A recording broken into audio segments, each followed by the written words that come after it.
Muy bien, muy bien. A ver, veamos a continuación entonces acerca de lo que viene a ser el dominio y el rango de una función. Nosotros ya sabemos cómo es que se expresa una función y qué viene a ser una función. Claro que sí. Es una relación especial que existe obviamente entre dos conjuntos. Obviamente que no siempre va a ser para todos los elementos, solamente va a ser para ciertos elementos. Eso también tenemos que tomar en cuenta bastante. Generalmente los conjuntos, yo digo obviamente en un estudio más avanzado de álgebra, generalmente los conjuntos de partida y llegada son los conjuntos reales, o el campo de los conjuntos reales. Claro, por eso le dicen R por R o R2, como quieras decirlo. Claro, pero obviamente no se van a considerar todos los elementos de los conjuntos de los números reales, sino ciertos elementos nada más. Hay que tener en cuenta eso, que es muy importante. Muy bien, profesor. Entonces, ¿cómo vamos a definir el dominio de una función? Ah, ya. Fácil entonces. Bueno, el dominio de una función, decimos, se puede representar de esa manera, dominio de la función f. Bueno, tomando en cuenta, obviamente, la función f, que va desde un conjunto A hasta un conjunto B, partida y llegada, claro. Entonces diremos, profesor, el dominio de la función simplemente es el conjunto de todos los valores x que pertenecen aquí, profe, al conjunto de partida. Claro, pero con la condición inmediata de que haya un par x punto y coma y que pertenezcan a la función. Eso sí es muy importante.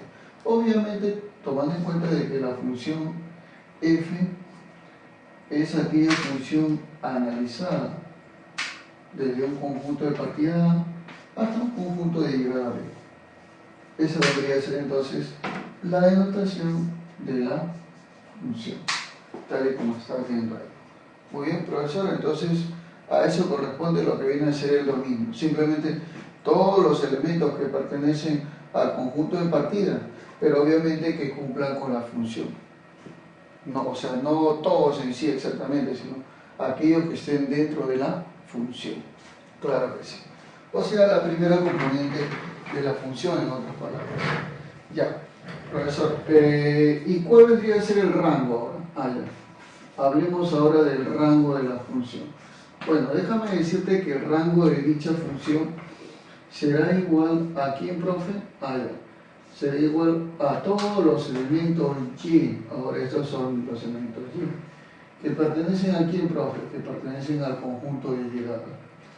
Tal que el par ordenado x punto y coma y está perteneciendo a la función f. ¿Está bien? Ya, tomando en cuenta que la función f es de la regla de correspondencia a y b. Recuerda que la regla de correspondencia, bueno, en este caso no, sino la función está denotada de esta manera. Función de a con respecto a b. Es una relación especial. Ahora, esta función puede expresarse así o puede expresarse así, como quieras.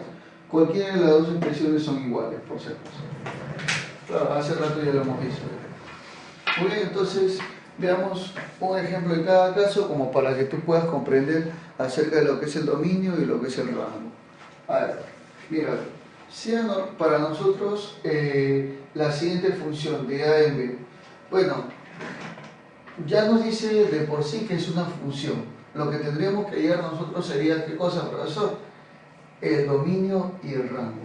En primer lugar, lo que hallaremos ahorita sería la función f, que está expresada por quién, profesor?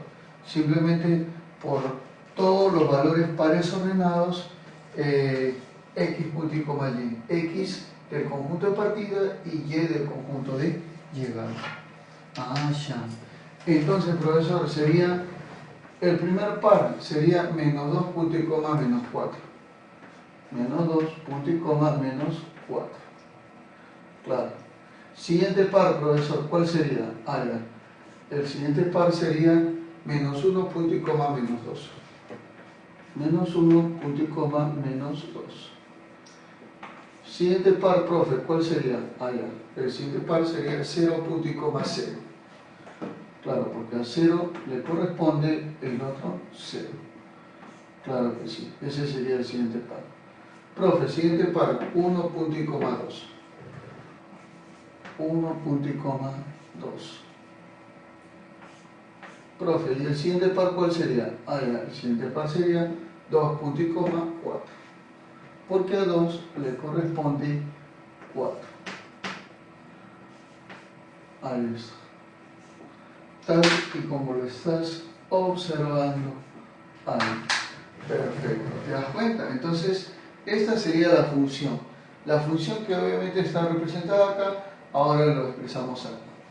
Pero, bueno, profesor, ¿y cuál sería el dominio de la función? Bueno, el dominio de la función sería simplemente el conjunto de todos los elementos que pertenecen a la función, en este caso. ¿Cuál es, profesor? Bueno, las primeras componentes serían menos 2, menos 1, 0, 1,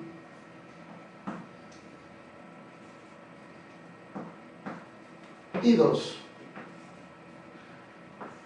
Esas serían entonces las primeras componentes existentes en la función. Muy bien. Y profe, el rango de la función. Ah, ya, profe, el rango de la función sería las segundas componentes de dicha función. ¿Quién es, profe? Menos 4,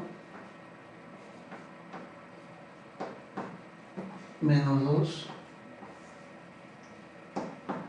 0, 2. ¿Quién más, profesor? Ah, ya. Y 4.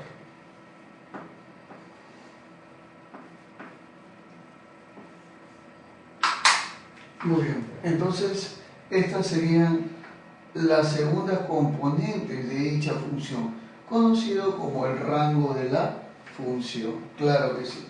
Ahora, profesor, en este caso vemos que el dominio, los elementos del dominio corresponden a los elementos del conjunto de partida, perdón. Claro, puede ser, puede ocurrir eso. Profe, pero los elementos del rango no coinciden con los elementos del conjunto de llegada, sino que acá falta el 6. El 6 está acá, pero aquí no está. Claro, por eso te decía, puede que coincidan, pero no siempre. Generalmente se va a tomar un pequeño grupo, nada más de todo el conjunto de partida o el conjunto de llegada. Se va a tomar un pequeño grupo, pero no todo necesariamente, ¿ya? Hay casos en los cuales sí se cumple, pero casos en los cuales no se va a cumplir. Sobre todo cuando trabajamos en un plano cartesiano, vemos que ya es mucho más difícil entender esa parte. Muy bien. Veamos el siguiente ejemplo entonces. Sea la función g de a en b, tal y como lo estás viendo acá. Ahora lo podemos expresar también así. De a en b sea la función g. De tal manera que esta función g tenga los siguientes elementos, profesor. ¿Cuáles son los elementos de esa función g? Ah, ya. Serían simplemente los pares ordenados 2 punto y coma 1, porque a 2 le corresponde 1. Ah, ya. 2 punto y coma 1. Siguiente par, profe. Ah, la siguiente par sería 1 medio punto y coma 1. Ah, ya. Sería entonces 1 medio punto y coma 1. Claro. ¿Quién más, profe? Ah, ya. 0 punto y coma 3. Bueno, tenemos entonces el elemento 0 punto y coma 3. ¿Quién más, profe? Bueno, tenemos ahora menos 1 punto y coma 1. Ah, sí. Menos 1 punto y coma 1. Y por último, 5 punto y coma 1. Claro. 5 punto y coma 1.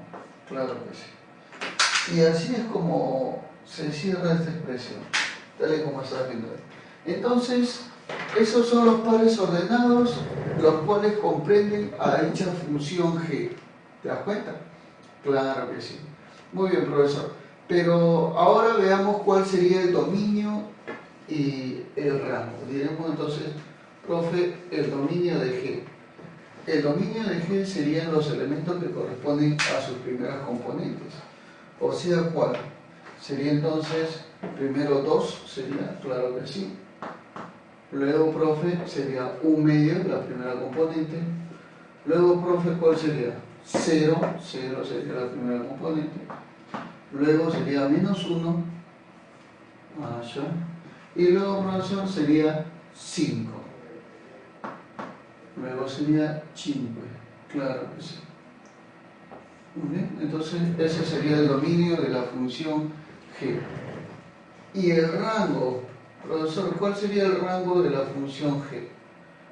Bueno, el rango de la función G sería, sería los elementos obviamente de la segunda componente, o sea, sería 1, punto y coma, 1, no, si se repite ya fue, pues, ¿no? No lo vas a copiar 2 veces, no vas a poner 1, punto y coma 1, no, una sola vez nada más. Profe, ahora sería 3, nuevamente 1, no, pero ya lo puse, pues 1. Nuevamente 1, también yo lo puse. Ah, ya, o sea que solamente así nomás se ve. Claro que sí. Entonces, este sería el dominio de la función G y este sería el rango de la función G, tal y como lo estás observando ahí. Claro y sencillo como se puede apreciar ahí en la clase. Muy bien.